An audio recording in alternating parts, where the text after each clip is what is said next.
Ce soir du 19 juin 1998, après avoir passé l'après-midi avec son amie Sandra, Shafia, 23 ans, va lui demander de l'accompagner chez elle, rue des Chênes, au Mureau, une banlieue du nord-ouest de Paris, afin qu'elle puisse se changer. Arrivée au petit appartement dans lequel elle vit toute seule, la jeune femme va changer sa robe contre un pantalon noir, un polo Ralph Lauren, et elle va prendre avec elle un petit sac Lacoste. Puis les deux amis vont se diriger vers un porche situé à Bêcheville, mais à seulement quelques centaines de mètres de chez Shafia. Arrivée sous le porche, Shafia a l'air d'attendre quelqu'un, ce qui semble être le cas, puisque vers 23h, 23h30, une voiture blanche approche, et Shafia s'engouffre, après avoir dit à Sandra « Je reviens dans 1 heure ». Sandra va attendre son amie, mais au bout d'1 heure et demie, la jeune femme n'est toujours pas revenue. Sandra va essayer de la joindre en appelant chez elle, mais pas de réponse. Et depuis ce soir de juin 98, Shafia Fates n'est jamais revenue. Plus personne ne l'a revue. C'est comme si elle s'était évaporée dans cette nuit d'été.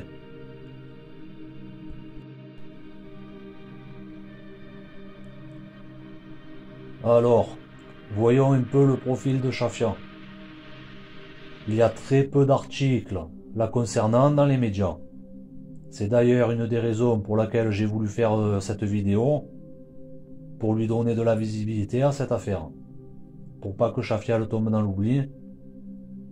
En réalité, dans les médias, il n'y en a qu'un seul d'article la concernant. Et c'est pas un article qui est dédié à cette affaire. C'est un article dans lequel il parle de plusieurs cold cases. D'ailleurs, il y a une erreur dans une des affaires dont ils ont parlé. Et il n'y a pas beaucoup de détails sur la disparition de Shafia. Mais on va faire avec ce qu'on a, avec ce que j'ai pu récolter. Alors, Shafia Fates, elle a grandi à Aubergenville, une petite ville qui se trouve à 1/4 d'heure des Mureaux. Là-bas, elle a fréquenté le lycée Vincent van Gogh. Ensuite, elle a fait une formation dans le secrétariat. Puis elle a décidé de changer de branche. Elle a fait plusieurs boulots différents, notamment en intérim. Et elle avait aussi travaillé au McDo de Meulan. Et elle s'était installée dans son appart au Mureau, donc allée des Chênes, quelque temps avant de disparaître. C'est pas précisé combien de temps avant, peut-être des mois, peut-être 1 an ou 2, c'est pas précisé, mais elle habitait pas là-bas depuis très très longtemps. Le contexte. Bon, au Mureau, il y a des quartiers qui sont qualifiés de sensibles, notamment le quartier de la Vigne Blanche, qui est pas loin de chez Shafia. Il y a le quartier des musiciens aussi, où on va voir, il y avait un criminel qui était capable de s'en prendre à une femme, de faire disparaître une femme. On verra tout ça après. En tout cas, j'ai rien qui me dit que le quartier de Shafia, là où elle vivait, le quartier en lui-même, rien ne dit que c'était mal famé, qu'elle a pu se mettre dans des histoires avec des trafiquants ou quoi. Au niveau des recherches et des pistes qui ont été explorées, bon, il y a son ex, son copain qui avait été soupçonné après une dénonciation, mais apparemment cette piste elle avait rien donné. La famille elle avait fait une demande qui s'appelait RIF à l'époque, recherche dans l'intérêt des familles. Ils avaient contacté des associations de recherche de personnes disparues. Il y a eu des détectives privés. La famille elle a cherché en Belgique, aux Pays-Bas, dans les dom-toms, de partout. À un moment, la sœur de Shafia, elle avait même proposé une prime de 1 500 € qui pourrait donner une information qui pourrait permettre de retrouver Shafia. Ça n'a rien donné. Elle avait ouvert un blog aussi. Et elle a fait pas mal de recherches sur internet. Elle a essayé de donner de la visibilité sur les forums en parlant de la disparition de Shafia, etc. Malheureusement, ça n'a pas l'air d'avoir fait avancer les choses. Voilà, la famille, elle a même vu des voyants. Alors bon, j'ai rien contre les voyants. D'ailleurs, je sais que j'ai des abonnés qui sont voyants, radiesthésistes, etc. Je les respecte et je les salue au passage. Mais bon, là, la sœur, les voyants qu'elle a vus, ils lui ont dit qu'elle était partie volontairement. Alors tout est possible, bien sûr, on va le voir. La disparition volontaire, c'est la première piste qu'on va essayer d'explorer. Alors bon, on sait qu'elle part avec quelqu'un, qu'elle part pas sous la contrainte. Seulement, elle part avec un polo sur le dos, un petit sac Lacoste. Pourquoi partir et tout laisser derrière? C'était une jeune femme qui déjà avait son appartement, etc. Elle volait de ses propres ailes. Elle aurait pu partir tout simplement, faire sa vie ailleurs, sans être obligée de tout laisser derrière elle. Après, bon, j'ai pas d'informations sur le milieu qu'elle fréquentait. Quand j'ai vu que la famille l'avait cherché en Belgique, aux Pays-Bas, je me suis dit pourquoi Belgique et Pays-Bas et pourquoi pas par exemple Allemagne. Alors est-ce que là-bas, elle était en relation avec des trafiquants qui ont voulu lui faire la mule, monter en Belgique ou aux Pays-Bas, acheter de la drogue et après redescendre? Est-ce que elle s'est endettée, elle devait de l'argent et elle a été obligée de partir en laissant tout derrière elle? Ou est-ce qu'elle a été victime d'un règlement de compte? Je sais pas. J'ai aucun élément qui pointe vers ça. J'ai aucun élément qui discrédite cette hypothèse non plus.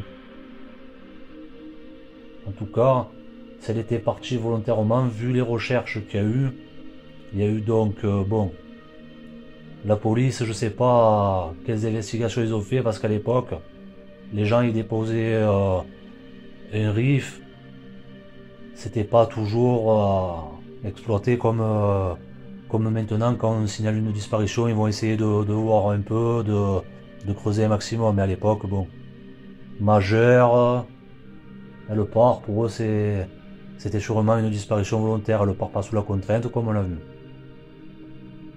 Donc est-ce qu'ils ont vraiment beaucoup creusé? On ne sait pas. Mais après, les associations, ils ont dû faire ce qu'ils ont pu aussi. La sœur, elle a regardé sûrement voir s'il n'y avait pas des mouvements sur les comptes,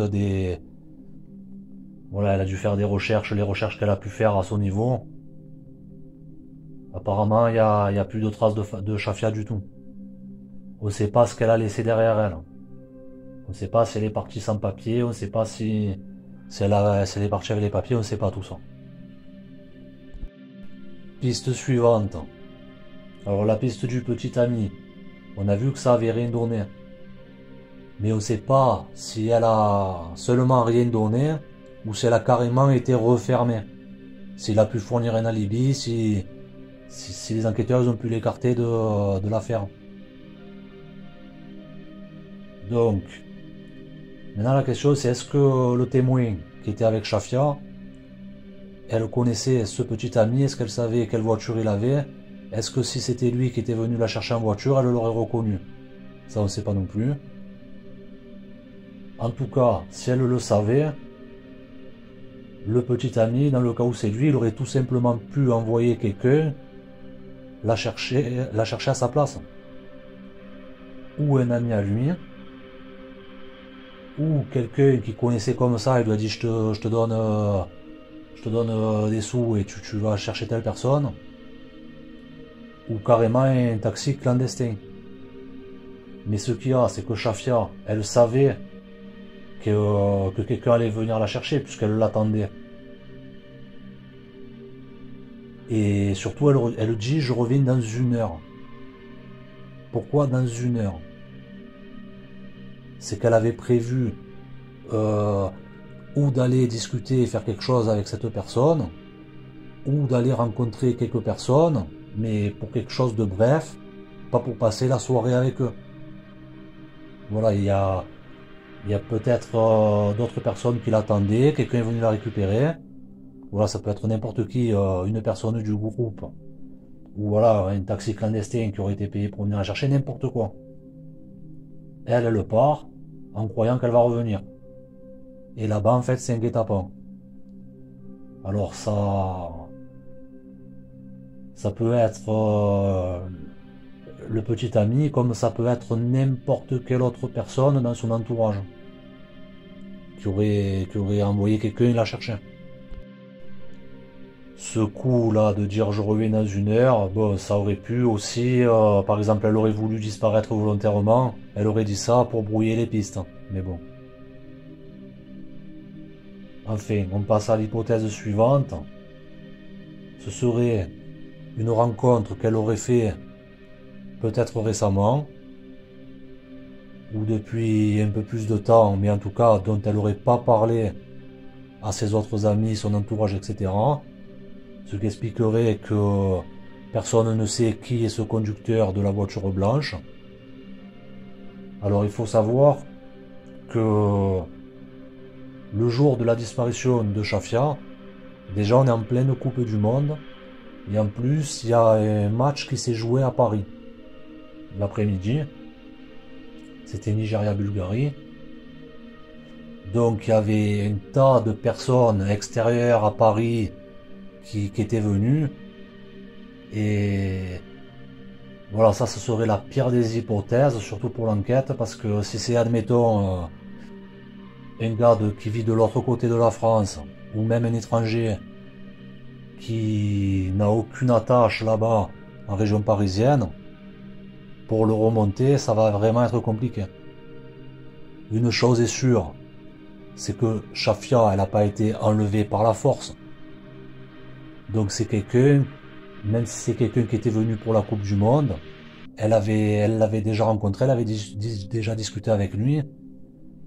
Peut-être que, voilà, admettons, cette personne, elle vient pour la Coupe du Monde, elle reste une semaine à Paris pour visiter Paris au passage. Et il rencontre Shafia. Il lui dit je te paye un coup à boire tel soir et tout. Elle accepte. Et le soir, ils se rencontrent et ça tourne mal. Ou la même hypothèse, mais c'est beaucoup plus improbable, c'est qu'elle décide de partir avec lui sur un coup de tête. Mais bon, c'est vraiment très improbable parce que depuis, elle aurait sûrement donné des nouvelles à sa famille. Mais bon, il y a cette hypothèse de quelqu'un qui aurait pu être seulement pour quelque temps à Paris, qui ne fait pas partie de l'entourage, qui ne vit pas dans la région ni rien, qui était juste là pour une période de courte durée. Hypothèse suivante, quelqu'un qui ferait partie de l'entourage de Shafia, mais seulement pas de l'entourage proche, ce qui expliquerait que les proches ils ne savent pas qui est le conducteur de la voiture blanche. Alors ça pourrait être cette personne ou quelqu'un qu'elle a connu dans le passé. Par exemple au lycée, c'est un exemple. Elle avait lu au lycée, elle le connaît, pendant quelques années il se voyait plus. Donc son entourage n'en entend pas parler de cette personne. Et d'un coup ils se recroisent, ils décident de reprendre contact. Et voilà, il y a quelque chose qui tourne mal ce soir du 19 juin 1998. Pareil avec un collègue de travail qu'elle aurait rencontré lors de sa formation ou lors d'une mission d'intérim, ou même au McDonald's, ou un client par exemple du McDonald's, ou quelqu'un qui soit en rapport avec son travail. Voilà, si c'est quelqu'un qu'elle a rencontré alors qu'elle faisait de l'intérim, elle a peut-être fait, c'est un exemple, une semaine d'intérim quelque part, elle a rencontré quelqu'un, elle n'en aurait pas parlé à tout l'entourage, voilà, et après elle recroise cette personne, ils décident de se revoir ou de discuter, n'importe quoi, et pareil, ça tourne mal. Jusqu'ici, on a vu des hypothèses où ça n'a pas l'air d'être un prédateur qui se serait emparé de Shafia par la force et qui l'aurait embarqué, puisqu'on a vu qu'elle serait montée dans un véhicule blanc avec quelqu'un qu'elle connaissait et qu'elle aurait dit je reviens dans une heure. Seulement, il y a aussi l'hypothèse où le conducteur de cette voiture blanche n'est pas à l'origine de la disparition de Shafia. C'est-à-dire, bon, ça peut être n'importe qui. Ça peut être par exemple l'hypothèse du gars qui était venu pour la Coupe du Monde, l'ancien collègue de travail, etc. Tout ce que je vous ai cité jusqu'à présent. Sauf que il a bien rencontré Shafia, ils sont bien restés 1 heure ensemble. Seulement après il l'a redéposé et c'est là qu'un prédateur aurait pu enlever Shafia. Voilà. Ça, donc il n'y a rien qui étaye cette hypothèse non plus, mais il n'y a rien qui ne l'écarte non plus aussi. L'hypothèse suivante, alors bien sûr je n'accuse personne, hein, c'est pas des accusations, hein, j'essaye de creuser toutes les pistes pour savoir ce qu'il a pu arriver à cette jeune femme de 23 ans qui a disparu tout simplement. Donc l'hypothèse suivante, c'est qu'il n'y ait pas de voiture blanche, qu'il n'y ait pas de conducteur de voiture blanche. Alors je dis pas que c'est l'ami avec qui elle était qui aurait fait disparaître Shafia. Mais par exemple, c'est quelqu'un d'autre qui l'aurait prise en charge, Shafia. Et la témoin, ou à cause de la peur, ou pour n'importe quelle autre raison, elle a envoyé les enquêteurs, etc., sur une piste bancale, sur une fausse piste. Voilà, par exemple, c'est quelqu'un qu'elle connaît qui a enlevé Shafia, dont elle a peur. Elle dit que c'est un gars qui est arrivé avec une voiture blanche, mais en fait pas du tout, elle sait qui a fait le coup, mais elle a peur. Voilà. Dans ce cas-là, bon, ben là, il y a 23 ans qui ont passé, bientôt 24 ans. Si c'est ça, elle peut parler maintenant. Voilà, parce qu'il n'y a pas de description de l'individu, du conducteur. Et au niveau de la voiture, on ne sait pas si c'est une AX ou une ZX. Et une AX et une ZX n'a aucun rapport. Mais en même temps, c'était la nuit. Donc peut-être que le témoin il n'a pas vu. Aussi c'est une femme, donc peut-être qu'elle ne connaît pas trop les voitures, ZX, AX. Enfin, elle a vu un véhicule blanc. Voilà. Maintenant, on va voir d'autres pistes. On va commencer à voir un peu qui y avait comme criminels qui étaient dans la région, qui ont commis des faits contre des femmes. Des gars connus pour ou viol ou meurtre ou les deux. Et en faisant des recherches sur ça, j'ai eu des frissons dans le dos à un moment, plusieurs fois d'ailleurs. Alors on va commencer par un qui, je pense pas qu'il soit mêlé à ça, qui s'appelle Eric Goudard. Il habitait dans le nord de Paris, mais bon, c'était pas à proximité des Mureaux, c'était à 50 km des Mureaux. Et voilà, le problème c'est que je me suis rendu compte après que lui il avait pas un véhicule blanc, il avait une Austin noire en fait. Donc lui c'est très peu probable. Il y avait Fabrice Moch qui était dans les Yvelines.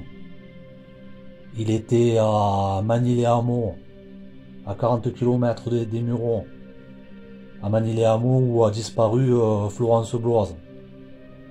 Bon, ça c'est une autre affaire. Si vous savez pas de quoi je parle, je vous mettrai en screen ou en pin comment dans les commentaires accrochés en bas. Je vous mettrai des vidéos en lien d'une autre chaîne où vous pouvez aller vous abonner aussi. Voilà, il y a plusieurs personnes qui ont disparu dans les années de la disparition de Shafia, qui ont disparu ou qui ont été tuées et dont l'affaire n'a pas été résolue. Mais bon, Fabrice Moch, lui il était pompier, alors il bougeait beaucoup dans les Yvelines, mais je pense pas que c'était pas sa juridiction, disons, les Mureaux. Mais après, est-ce qu'il est monté aux Mureaux, qu'il connaissait les gens là-bas? qu'il avait rencontré Shafia, qu'il a fait connaissance avec elle et que là le soir il l'a rencontré. Tout est possible aussi. On sait pas. Après, il y a un serial killer qui habitait à moins de 20 km de chez Shafia. C'est Louis Poisson, il s'appelle.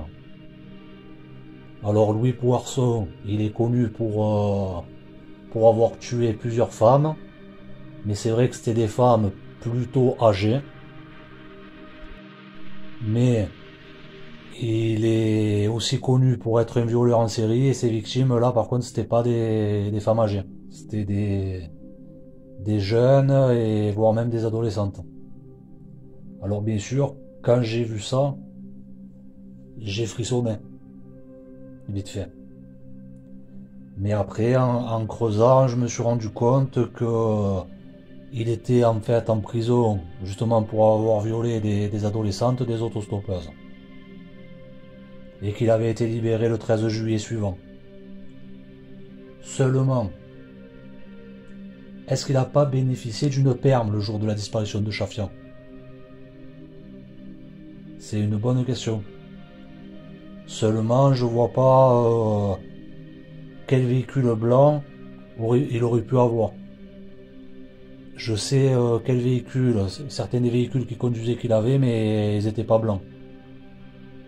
Donc ça colle pas trop. Voilà, il y en a un autre où j'ai vraiment eu des frissons. Je vais pas le nommer parce que lui c'est certain qu'il était en prison et qu'il n'a pas eu de peine. Je vais juste donner l'initiale, il s'appelle Guy C. Lui, il avait fait disparaître une femme en 2003. En fait, il avait carjacké. Et on ne sait pas ce qu'il lui a fait, on ne sait pas si elle a été violée ou pas, mais en tout cas, ensuite il a tué, il l'a mis dans le coffre de son propre véhicule et il a précipité le véhicule dans la Seine. Et il est allé utiliser ses cartes bleues.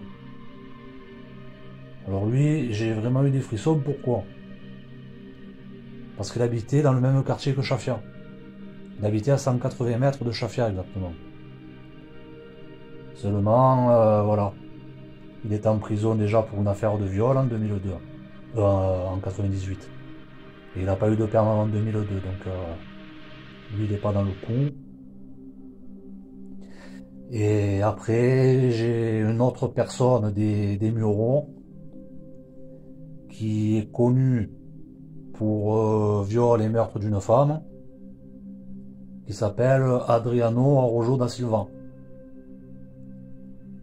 qui a tué une fille le soir du réveillon, dans la nuit du réveillon de 2000 à 2001. Et en fait, il a trouvé une touriste sur les Champs-Élysées. Il a convaincu de le suivre. Ils sont rentrés ensemble au musicien, là où il habitait, au quartier des musiciens. Et après, il a sûrement violé et tué. Et voilà. Seulement, il y a deux trucs qui bloquent avec lui aussi. C'est la première, c'est que je sais pas si en 98 il était véhiculé, mais dans la nuit là de 2000 à 2001, le soir du réveillon, il n'était pas véhiculé pour déplacer le cadavre de la fille qu'il a tuée. Donc est-ce qu'il avait une voiture en 98? Est-ce que cette voiture était blanche? Je sais pas. Après, il y a une autre chose qui peut être litigieuse à son propos, c'est que lui, il était dans les dom-toms à la base. Il est arrivé en 98. Avant ça, il était en Guyane. Mais le problème, c'est qu'on ne sait pas quand en 98. Donc, est-ce qu'il était là le 19 juin? On ne sait pas. Lui, c'était un local. S'il était déjà là le 19 juin 98, il a très bien pu rencontrer Shafia quelque part au Muro ou même au McDo où elle travaillait, n'importe où. Et même si elle a déménagé Shafia en 98, lui il était déménageur. C'est peut-être lui qui a fait son déménagement. Voilà, c'est peut-être la clé de l'énigme, elle est peut-être sur une connexion comme ça. Voilà, quelqu'un qu'elle a rencontré brièvement, qu'elle a décidé de revoir et ça a dérapé. Bon, le suspect suivant, ça va être des suspects et c'est troublant aussi, c'est le couple Fourniret. Voilà, les Fourniret, c'est troublant, je vais vous expliquer pourquoi. Déjà, les deux, ils avaient un véhicule blanc à l'époque. Bon, ils en avaient trois, mais il y en a un, c'était une camionnette, ça peut pas passer là. Il y avait Michel qui avait un C15. Bon, l'avant, à la limite, on peut le confondre avec une AX, mais bon, l'arrière, ça ressemble pas du tout. Monique, elle avait une 206 blanche. Et ils connaissent très bien les Yvelines. Michel a habité les Yvelines. Il y a sévi avec Monique. Ils ont tué Farida Amish quelque part dans les Yvelines. Sûrement près de Clairefontaine en Yvelines. Le corps il a jamais été retrouvé. Bon, en fait, si vous voulez plus d'informations sur l'affaire Fourniret, je vous renvoie vers une playlist d'une autre chaîne où vous pouvez vous abonner aussi.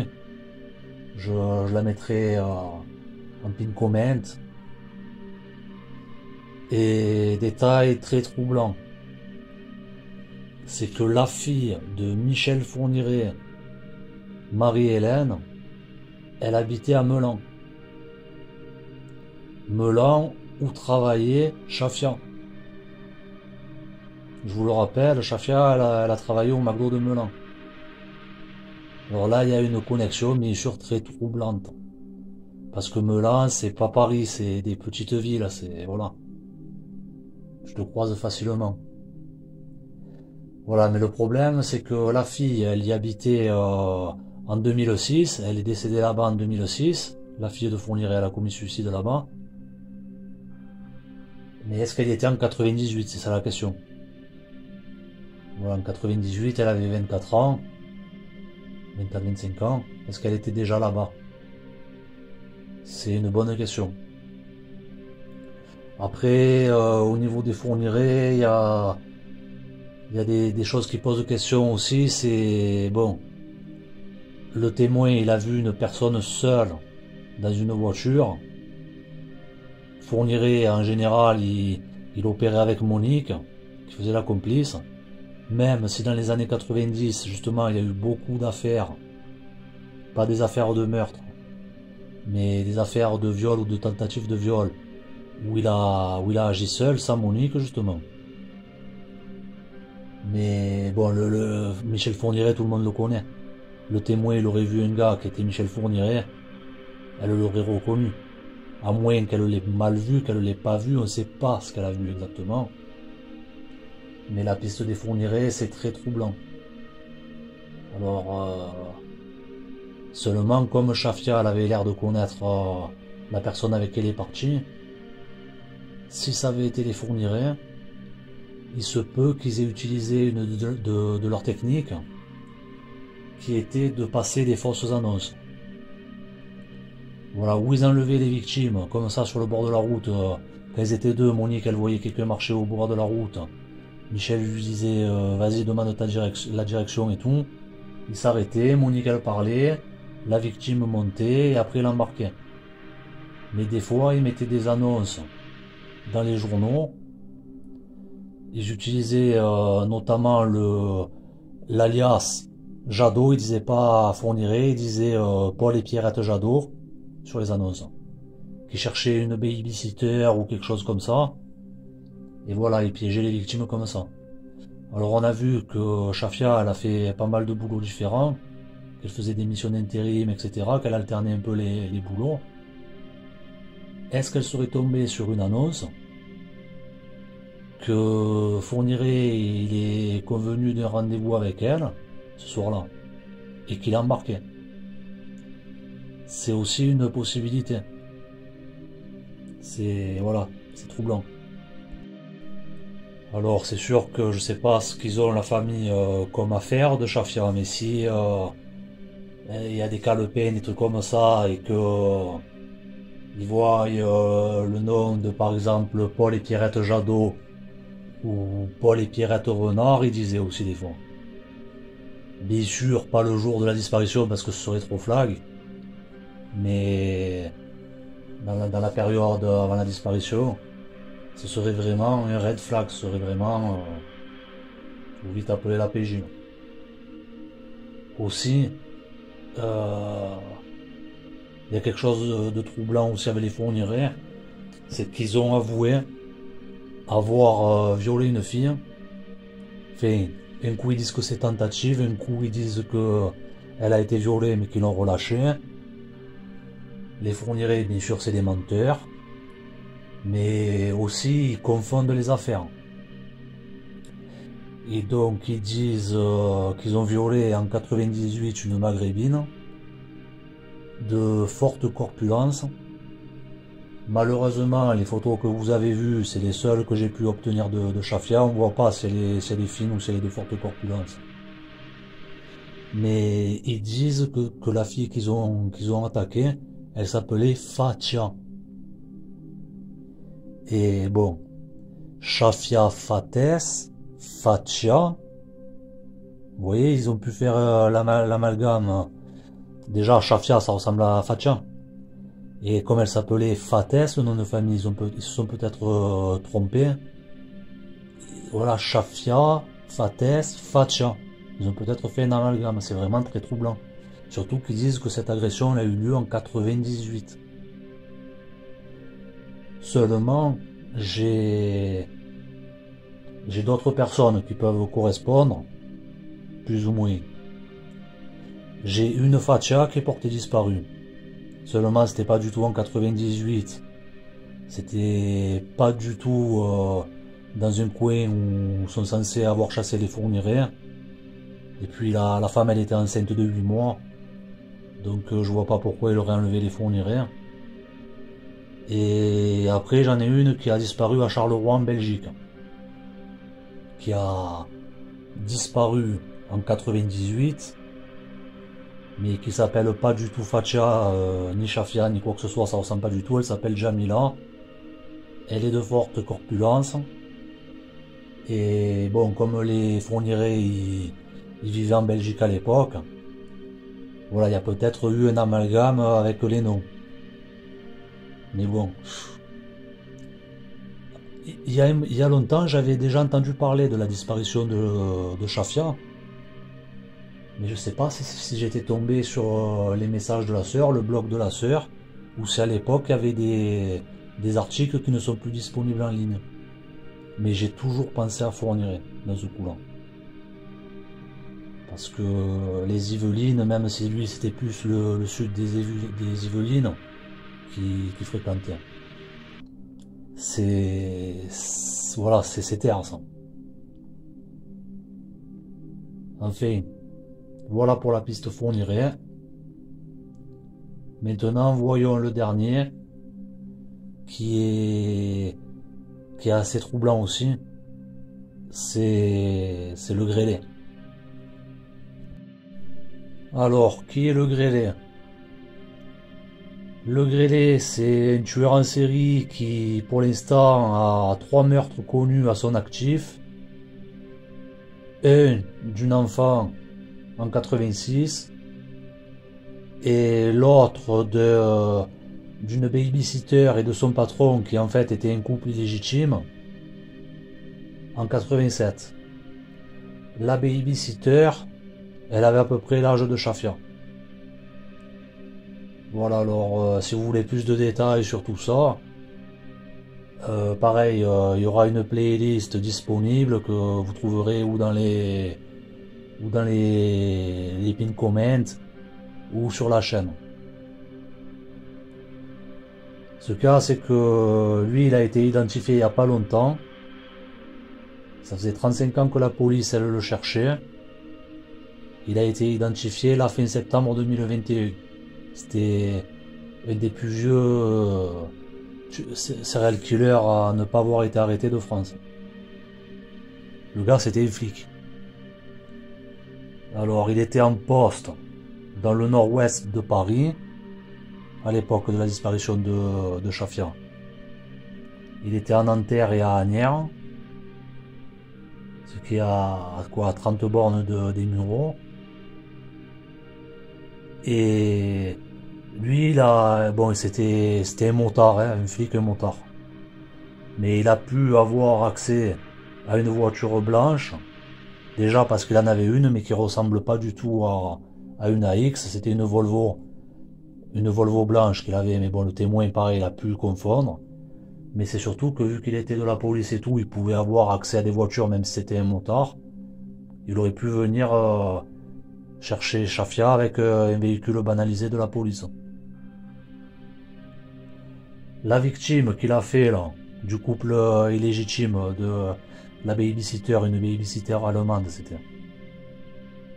Il avait fait sa connaissance avant. Il l'avait dragué, tout ça. On ne sait pas exactement comment il a fait pour l'approcher, dans quelles circonstances, etc. Mais ce serait pas étonnant qu'il ait utilisé sa qualité de policier pour l'approcher. Parce qu'il y a pas mal d'affaires, bon pas de meurtre, de viol, mais où il a sorti la carte de police. Et est-ce qu'il aurait fait ça avec Chafia pour pouvoir l'approcher? Après, lui proposer de la revoir, ou parce qu'elle était d'accord, ou en lui disant ouais je vais te faire sauter des PV ou des trucs comme ça. C'est un exemple, hein, je sais même pas si elle avait une voiture, mais c'est un exemple. Ou au contraire, est-ce qu'il lui a dit voilà, je fais une enquête, vous êtes suspecte, il faut que je vous interroge et blablabla. Pour l'instant ça reste entre nous, mais il faut que vous me répondiez, que vous veniez au rendez-vous. Parce que ça il a fait avec une victime, il a pas donné rendez-vous, mais il est monté chez une victime en lui disant ouais je fais une enquête sur des fugueuses, des drogués, tout ça. Donc il a pu utiliser une technique comme ça avec Chafia. Voilà, la voir une première fois. Et qu'après, lui donner rendez-vous ce soir-là du 19 juin 1998. Et lui, c'est un flic, il sait comment faire disparaître une personne sans que la police puisse remonter sa trace. Ce qui expliquerait que la disparition de Chafia n'ait jamais été résolue. Qu'est-ce que c'est qui me ferait plus pencher vers lui que vers les Fourniret? C'est que les Fourniret, si vous voulez, quand ils ont été arrêtés, que Monique Olivier elle a balancé, la police elle a voulu voir dans quel cold case ils étaient. Ils ont pris un tas d'affaires, peut-être des centaines de cold cases. Ils ont trié. Et maintenant il en reste 21. Ils ont sorti une shortlist de 21 affaires dans lesquelles les Fourniret sont investigués. Cette shortlist elle s'est réduite récemment à 20. Parce qu'il y a une affaire qui a été résolue, c'était pas les Fourniret qui avaient fait le coup. Et c'est étonnant que Chafia ne fasse pas partie de cette liste. Alors qu'elle disparaît des Yvelines et que les Yvelines c'est le terrain de chasse des Fourniret, enfin, du moins c'est leur terre, ils habitaient là-bas, etc. Aussi, même si parmi les morts connus, il y en avait qu'une qui n'était pas européenne, mais elle n'était pas maghrébine, elle était asiatique.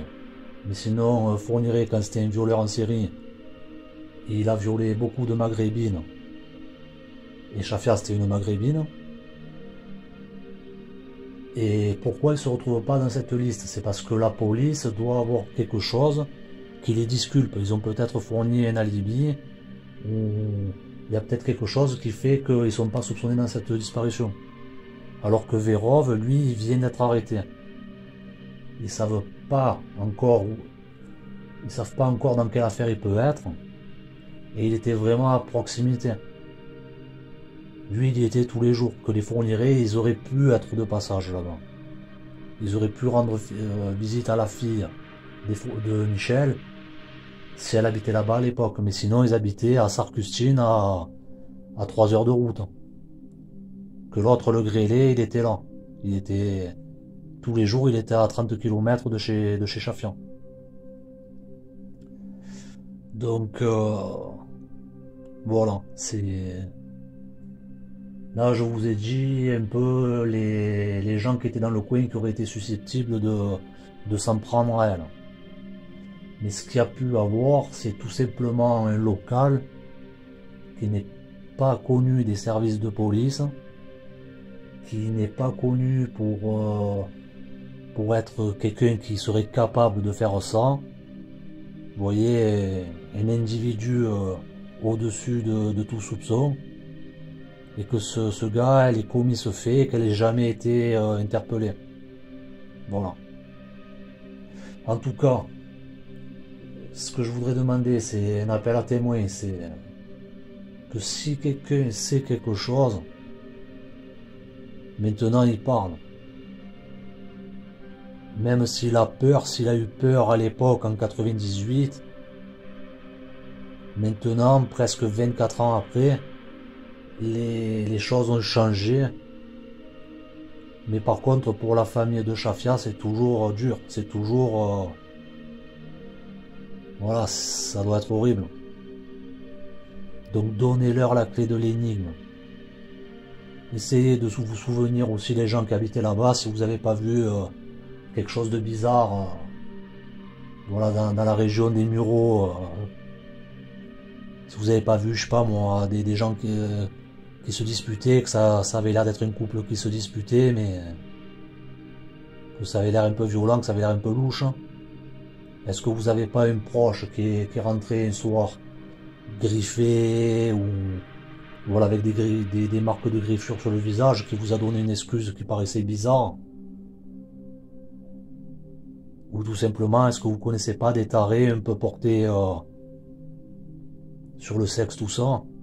Parce que si Chafia elle a été enlevée, dans ce genre de truc, il y a pas 40 000 mobiles. Il y a ou l'argent, ou la vengeance, ou le sexe. Donc si vous connaissez un pervers dans le coin qui a pu s'en prendre à elle, faut le dénoncer. Et bien sûr pour les gens qui savent exactement qui est l'auteur, qui est le responsable, parlez. Voilà, c'est tout ce que je peux vous dire. Vous devez le faire pour Chafia, pour sa famille et pour votre propre conscience. Voilà, maintenant c'est la fin de la vidéo. Si elle vous a plu, vous mettez un like, vous vous abonnez aussi. Surtout, vous continuez à parler de la disparition de Chafia autour de vous, surtout si vous habitez là-bas dans le coin. Et je vous dis merci beaucoup. À bientôt. Au revoir.